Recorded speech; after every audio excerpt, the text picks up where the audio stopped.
अस्सलाम वालेकुम, this is spoon spice. आज की रेसिपी है फालूदे की, जो कि बहुत ही आसान है क्योंकि हमने यहाँ पे लजीज फालूदा ट्राई किया है। तो चलिए स्टार्ट करते हैं। आपने एक पतीली में 1 लीटर मिल्क लेना है और जब तक उसमें बॉयल ना आ जाए वेट करें।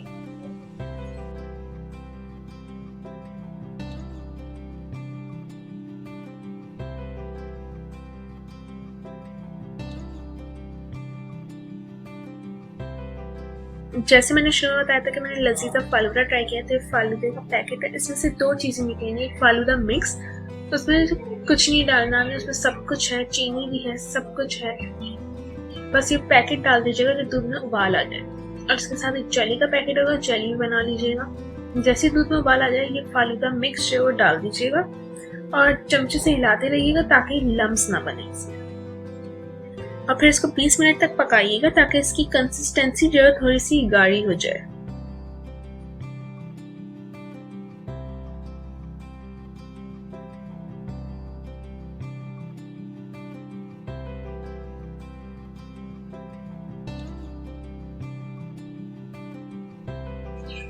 और फिर जब ये बन जाए अच्छी तरह तो इसको फ्रिज में रख दीजिएगा ठंडा होने के लिए कम से कम 1 घंटा। तो जनाब, फालूदा की गार्निश के लिए आपको रेड सिरप चाहिए होगा, फालूदा जो आपने ठंडा होने के लिए रखा था, और जेली, और यहाँ पे मैंने आइसक्रीम और बादाम नहीं लिखा है, वो भी चाहिए होंगे। तो फिर ग्लास पे रेड सिरप अच्छी तरह स्प्रेड कर लीजिएगा। उस पर फिर फालूदा डाल दें।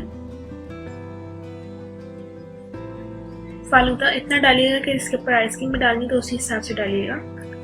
फिर इस पर जेली डाल दें, फिर आइसक्रीम, और उसके ऊपर फिर बादाम गार्निश कर दीजिएगा।